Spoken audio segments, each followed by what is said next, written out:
우리가 오늘 말씀은 나와 멍에를 같이 한 자여라는 제목으로 말씀을 나누고자 합니다. 오늘 우리가 읽은 이 본문은 굉장히 짧게 저 본문을 정하고 이 짧은 말씀을 통하여서 여기 나오는 세 부류의 사람들을 살펴봄으로써 우리는 누구여야 하는지, 이 중에 누구여야 하는지, 그리고 하나님 앞에서 우리는 어떻게 살아야 하는지에 대한 말씀을 함께 나누고자 합니다. 오늘 말씀에 가장 먼저 등장하는 사람은 우리가 잘 아는 이 말씀의 저자인 사도 바울입니다. 이 말씀을 기록한 사도 바울이죠. 바울은 오늘 이 빌립보 교인들을 향하여서 이제 글이 끝나갈 즈음에, 글서두에 이야기한 것이 아니라 글이 끝나갈 즈음에 이제 결어를 맺어야 할 그 시점에 이 빌립보 교인들을 향하여서 이런 말을 합니다. 나의 사랑하고 사모하는 형제들, 나의 기쁨이요 면류관인 사랑하는 자들아 라고 부릅니다. 이 부름 속에는 참 정겨움이 느껴지고 빌립보 교인들을 향한 사도의 마음이 느껴지고 빌립보 교인들을 어떻게 생각하는지에 대한 말씀이 이 호칭 속에 들어가 있습니다. 이 고백을 한번 보면 사도 바울이 빌립보 교인을 얼마나 사랑하는지 알고 있습니다. 그래서 사랑하고 사모한다 이런 표현을 씁니다.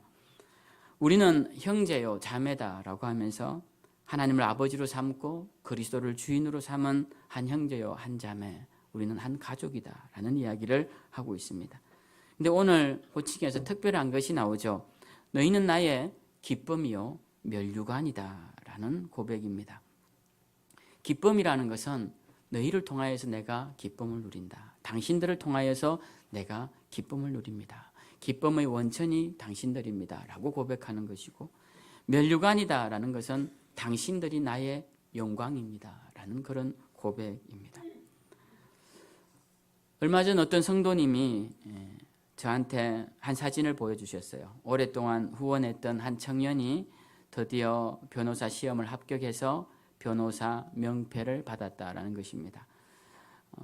그것을 보여주시면서 그분이 기뻐하시는 모습을 볼 때, 그분이 저로 통하여서 기쁨을 누리는구나. 오랫동안 그를 도왔던 것이 헛된 것이 아니고 그걸 통하여서 본인이 또 영광을 누리는구나. 이런 생각을 했습니다. 신앙도 이와 같습니다. 우리가 신앙생활하면서 무엇에 기쁨을 누려야 할까요? 여러분, 우리에게도 이런 기쁨의 대상들이 있어야 합니다. 여러분, 저는 무엇으로 기쁨을 누릴 것 같습니까? 제가 그래도 일생을 주님을 위해 산다고 목회자로 살았는데 그 열매가 있는 것, 주님 앞에서 그래도 주님의 은혜가 커서 제가 한다고 좀 했는데 그래도 사역의 열매가 있습니다 라고 말할 수 있는 것, 그것이 제게 가장 큰 기쁨이 아니겠습니까? 넓고 큰 집에 사는 것 하나도 부럽지 않습니다. 좋은 차 크고 비싼 차 하나도 안 부럽습니다. 자녀들 좋은 대학 가고 좋은 직장 다니는 것 하나도 안 부럽습니다. 제겐 지금 있는 집과 돈과 차와 그리고 자녀들까지 제겐 충분합니다. 아니, 과분한 것 같기도 합니다. 근데 제가 정말 두려운 것은 주님 앞에 섰을 때 제가 죽음의 강을 건너야 할 그 순간에 주님을 위해 맺어놓은 열매가 없다면, 그런 생각을 하면서 제가 내어놓을 열매가 없어 내가 설 면류관이 영광스럽지 않다면 어떻게 할까? 주님께서 혹시라도 너 지금까지 나를 위해 뭘 하다 왔냐라고 책망하시면 어떡할까? 그래서 이 땅에 더 큰 미련이 남아서 이성의 끈을 잡고 발부둥 칠까 봐, 그것이 저의 큰 두려움입니다. 저만 그렇지 않을 것입니다. 우리 모두 마찬가지입니다. 우리가 주님의 자녀라면, 적어도 우리가 예수 그리스도의 십자가의 은혜 때문에 천국을 가게 된 하나님의 자녀라면 우리는 모두 이 구절을 읽으면서 이런 고민을 해야 할 것입니다. 나는 바울과 같은 자인가? 이 1절 한 절을 읽으면서 나는 바울과 같은 자인가? 우리는 바울과 같은 자가 되기를 꿈꿔야 합니다. 적어도 예수님처럼 되지는 못한다 할지라도 사도가 걸어간 그 길 정도는 우리가 한번 흉내라도 내봐야겠다, 꿈꿀 수 있는 자들이 되어야 합니다. 그에게 기쁨이요 면류관이 되었던 이 빌립보 교인들이 있었던 것처럼 나에게도 신앙의 열매가 있게 해주십시오 라고 기도하는 자들이 되어야 합니다. 그래서 그를 보면 내 신앙의 열매가 된 저를 보면 나도 자랑스러워지고 내가 기쁨이 생기는 그런 나의 면류관 같은 자들이 많은 그런 복된 삶을 사시는 저와 여러분 되시길 주님의 이름으로 축원드립니다. 또 한 부류의 사람들을 살펴보고자 합니다. 또 한 부류는 2절에 나오는 유오디아와 순두계입니다. 우리나라 이름이라면 유오디아는 유순하고 순두계는 순할 것처럼 보이는데, 근데 이 지금 두 사람은 그렇지 않은 일을 하고 있습니다. 오늘 이 두 사람에게 가서 사도 바울은 주 안에서 같은 마음을 품으라라고 권면을 좀 하라라는 것입니다. 우리는 이 말을 통하여서 지금 이 두 사람이 마음이 나누어져 있다는 것을 알 수 있습니다. 성경에서 그들이 왜 마음이 나누어졌는지, 그리고 그들의 싸움의 성격이 무엇인지 전혀 알려주지 않고 있습니다. 근데 이 두 사람이 왜 하필 이렇게 바울이 언급을 하고 있을까요? 이 두 사람 중 한 사람은 신학자들이 추측하건대 사도행전 16장에 나오는 루디아일 가능성이 크다라고 봅니다. 이 두 사람 중에 한 명은. 그렇게 보는 이유가 이 루디아라는 말은 지역 이름입니다. 그래서 이 루디아라는 그 사도행전의 16장에 나온 말씀은 루디아 출신의라는 형용사입니다.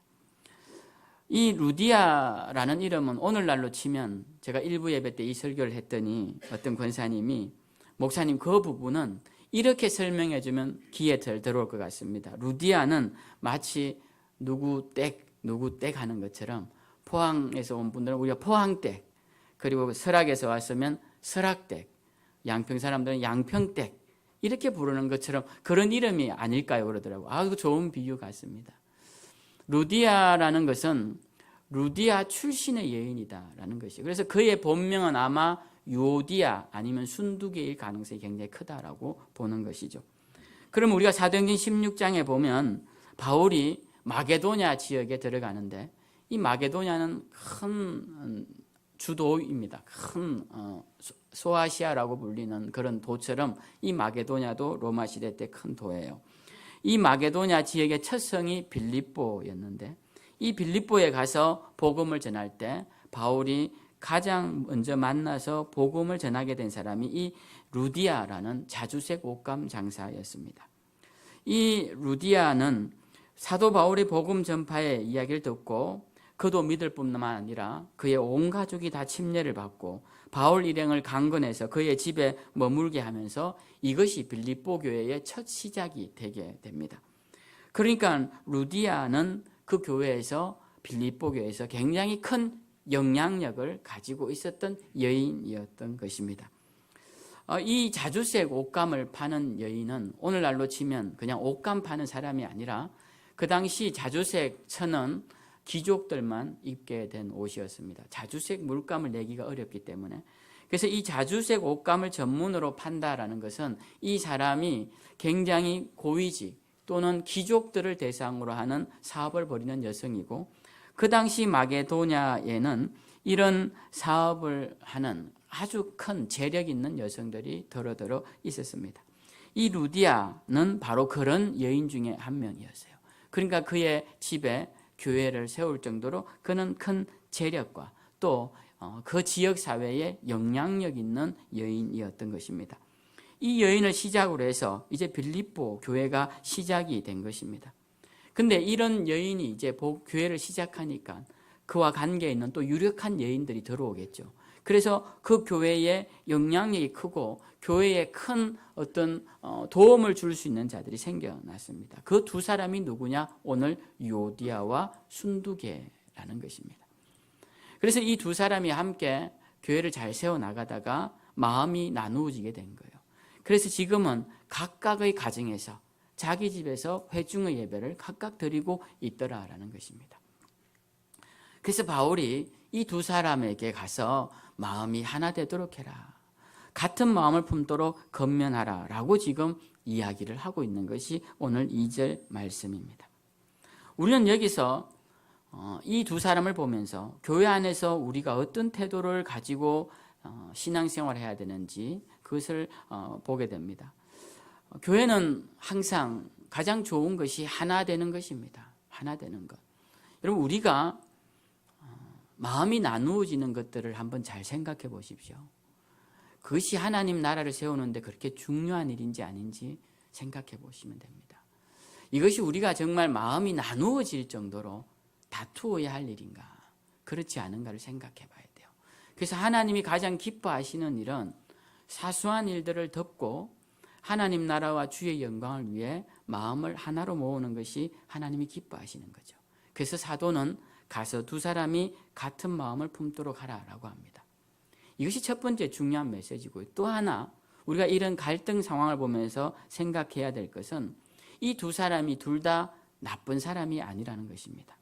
오늘 사도는 유오디아와 순두계를 뭐라고 평가하고 있냐면 3절에 그들은 복음에 나와 함께 하던 힘쓰던 여인들이다, 이렇게 말을 합니다. 그러니까 이 두 사람이 나쁜 게 아니에요. 두 사람 다 복음을 위한 열심히 강력한 사람들이었습니다. 함께 하나님 나라와 주의 영광을 위해 힘쓰던 사람들이었습니다. 그래서 사도 바울은 나중에 그들을 어떻게까지 이야기하냐면 3절 말미에 이렇게 말해요. 그 이름들이 생명책에 있느니라. 그러니까 이 유오디아와 순두계는 갈등 관계에 있지만 나쁜 사람도 아니고 그들은 주님 나라를 위해 힘쓰던 자들이었고 이제는 생명책에 기록될 정도로 그들은 신실한 사람들이다라는 것입니다. 근데 문제는 두 사람이 마음이 나누어져 있다라는 것입니다. 우리는 이런 경우를 어떻게 생각해야 할까요? 여러분, 빌립보 교회는 아주 훌륭한 교회였습니다. 사도 바울이 교회를 향한 편지가 여기 여러 권 나오는데 그 많은 편지들 중에서 빌립보 교회는 가장 좋은 교회라고 해도 과언이 아닐 정도로 신실한 사람들이 있는 교회였습니다. 그런데 이런 교회 안에도 마음이 나누어지고 대립될 수 있더라는 것입니다.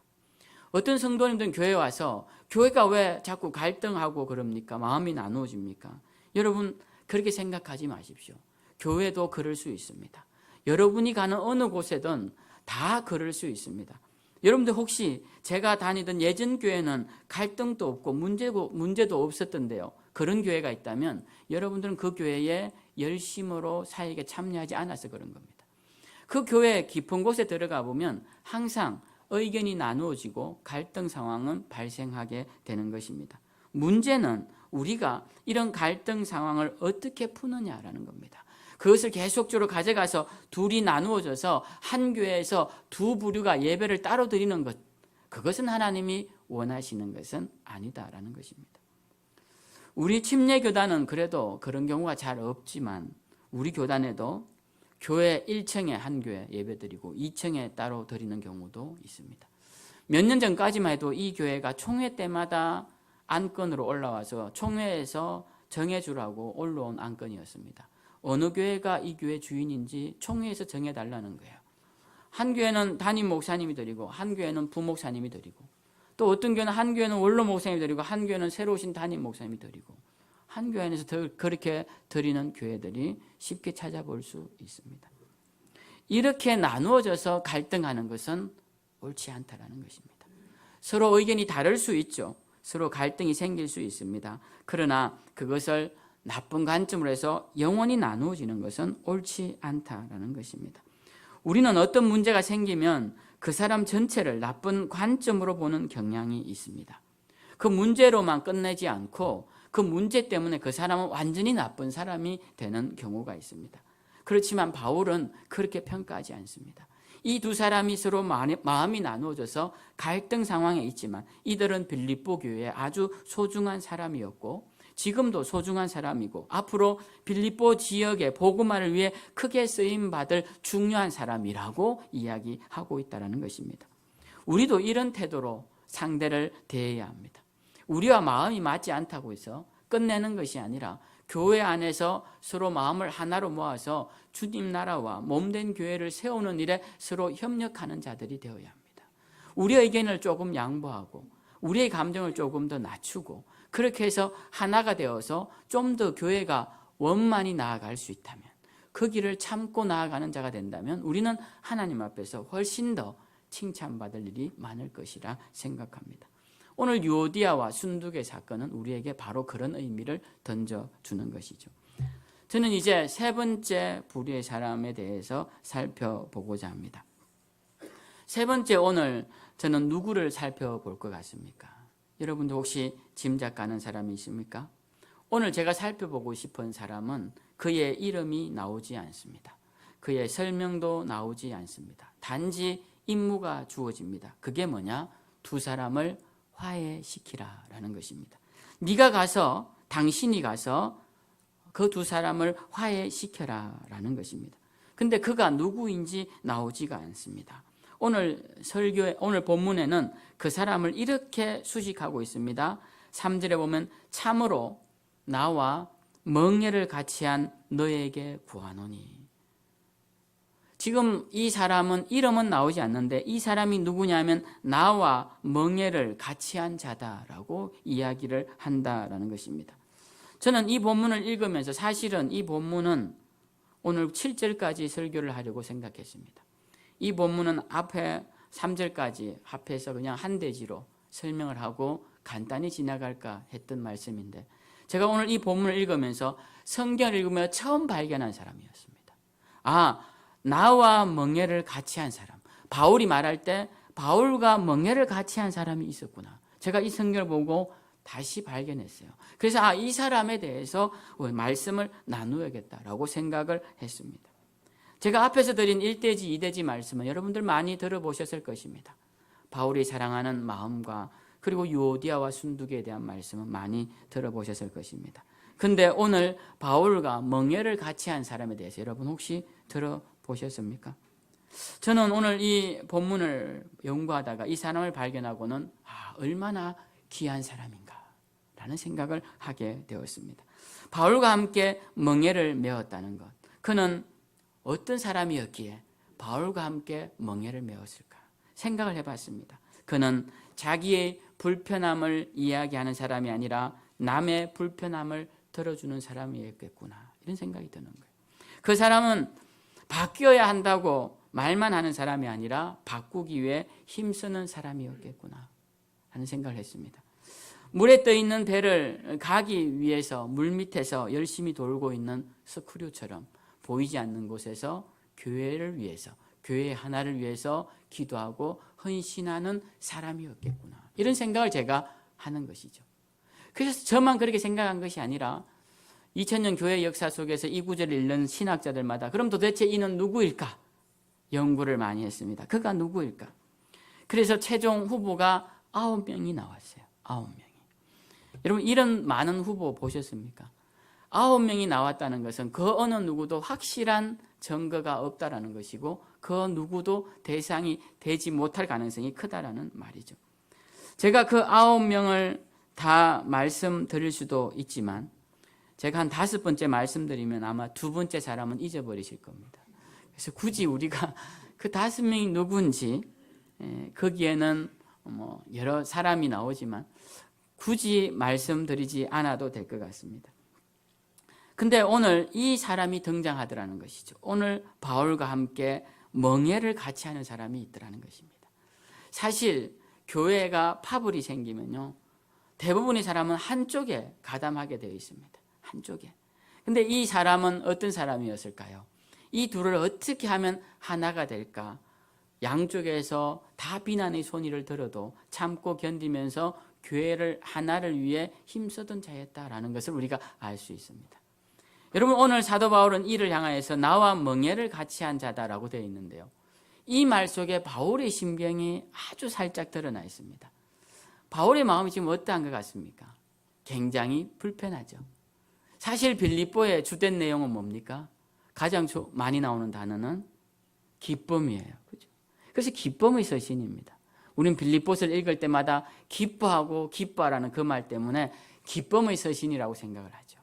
근데 그 기쁨 속에 살짝 숨겨놓은 바울의 마음이 있습니다. 오늘 뭐라고 하냐면 나와 멍에를 같이 한 자. 이 말은 지금 바울은 빌립보 교회 때문에 멍에를 메고 있다는 말이에요. 불편하다는 겁니다. 지금 바울이 그렇게 어렵게 개척을 하고 교회가 자립하여 잘 정착하여 마음이 하나 되어서 교회가 성장해 나가고 복음의 역사를 이루어낼 줄 알았는데 그 역할을 잘 해낼 줄 알았는데 둘이 나눠져서 싸우고 있다는 이야기를 듣습니다. 그것도 어디서 듣습니까? 지금 감옥에서 듣고 있죠. 바울이 감옥에서 지금 이 이야기를 듣고 있습니다.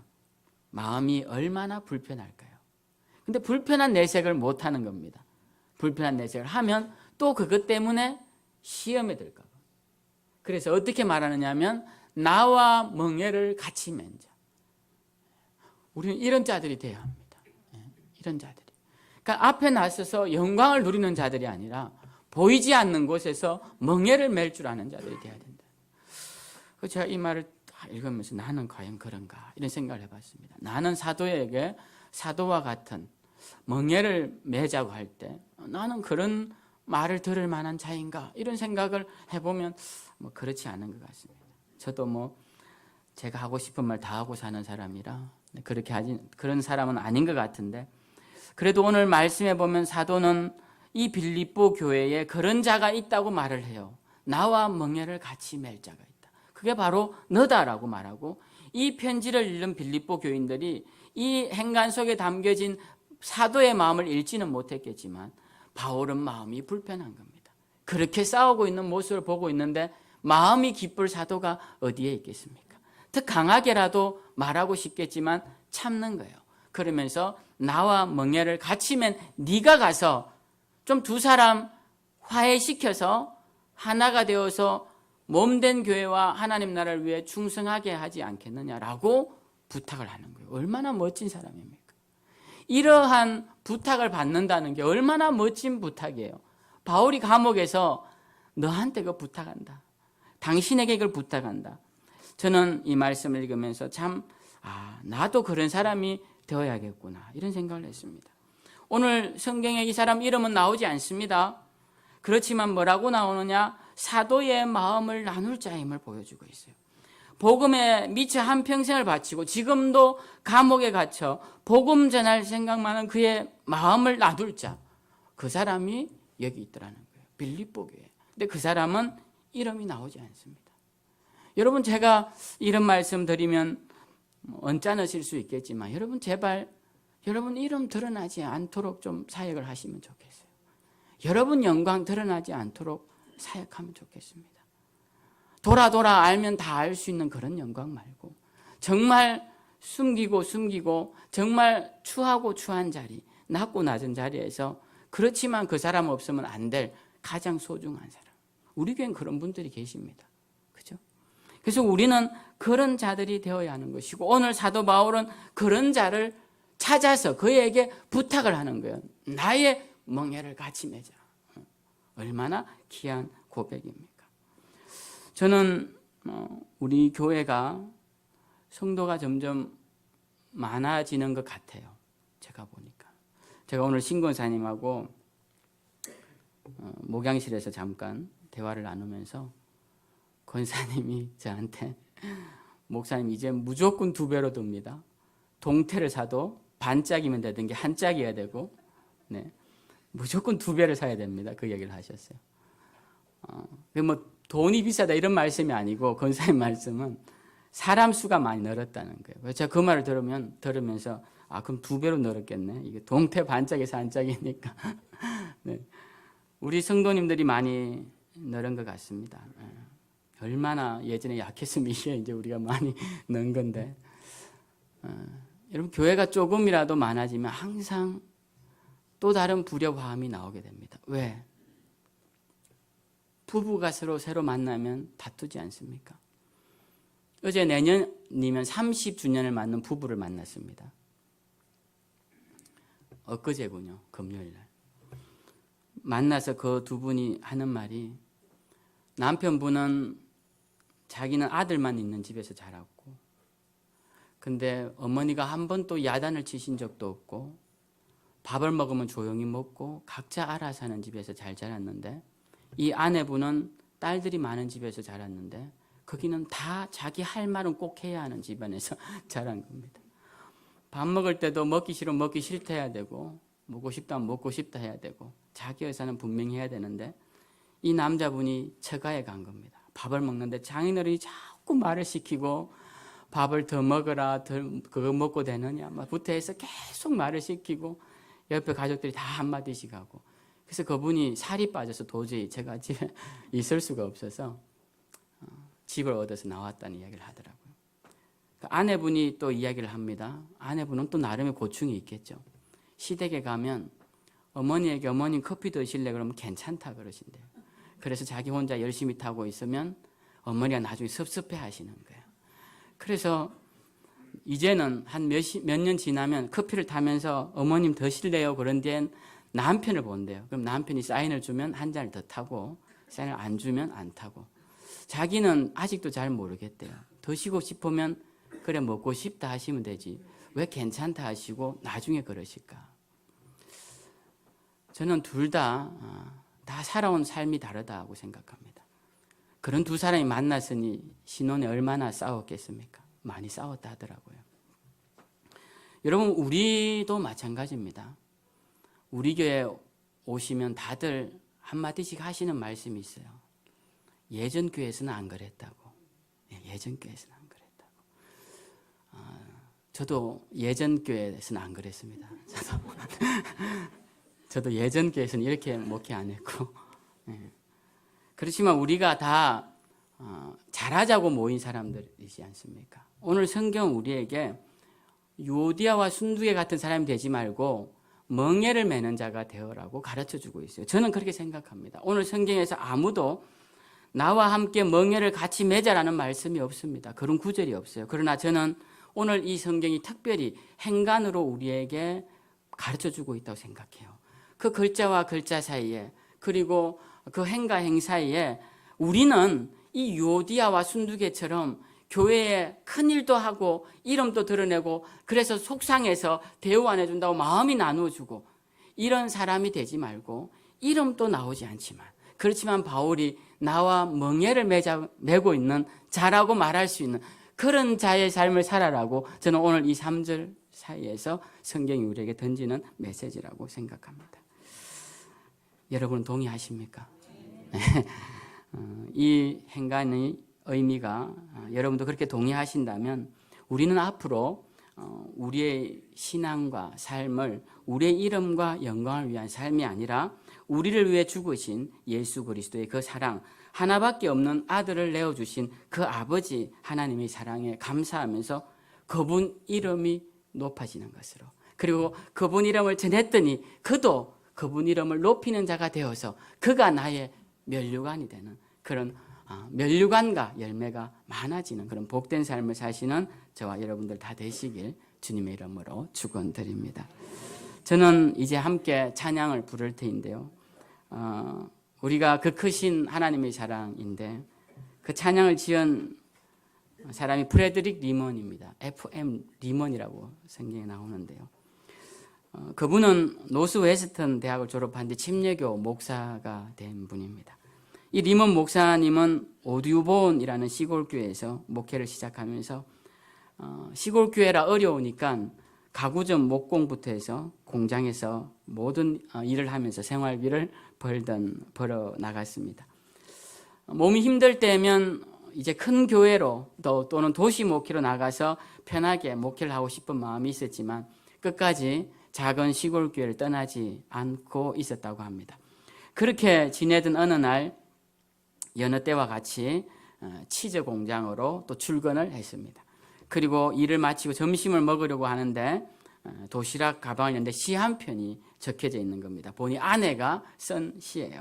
그 내용이 이렇습니다. 하늘을 두루마리로 삼고 넓은 대양을 잉크로 채워도 크신 하나님의 사랑을 모두 기록할 수 없겠네. 그래서 그가 그 시를 읽고 너무 감격해서 이런 기도를 드렸다고 합니다. 하나님, 그렇습니다. 바닷물을 먹물 삼아도 주님의 사랑을 다 기록할 수 없습니다. 우리를 위해 아들을 보내신 사랑의 주님만을 찬양하겠습니다. 크신 주님의 사랑을 어찌 내 사랑과 견줄 수 있겠습니까? 사랑의 하나님, 영원하신 주님을 찬양합니다. 이렇게 이제 고백을 하고, 그리고 나중에 보았더니 이 아내가 적어준 시가 유대 랍비들이 지은 아주 오래된 시였던 거예요. 그 원시는 내용이 이렇습니다. 그 크신 하나님의 능력은 말로 다할 수 없도다. 하늘을 두루마리로 삼고 대양을 모두 잉크로 채우며 세상의 모든 초목을 펜으로 하여 모든 백성이 능숙한 서기관이 되어도 하나님의 크신 영광에 대한 기이한 이야기를 모두 기록할 수 없으리라. 지극히 높으신 그분은 옛적에 홀로 땅과 하늘을 만드셨도다. 이런 시예요. 그래서 이걸 다시 읽고 이 목사님이 은혜를 받아서 그때 지은 찬양이 우리가 부를 304장인데요. 우리는 오늘 이 찬양을 하면서 다시 한번 주님의 사랑을 고백하고 주님의 영광만 드러나면 족합니다. 그런 멋진 고백을 하시는 저와 여러분들 되시길 주님의 이름으로 축원드립니다. 우리 다 일어나셔서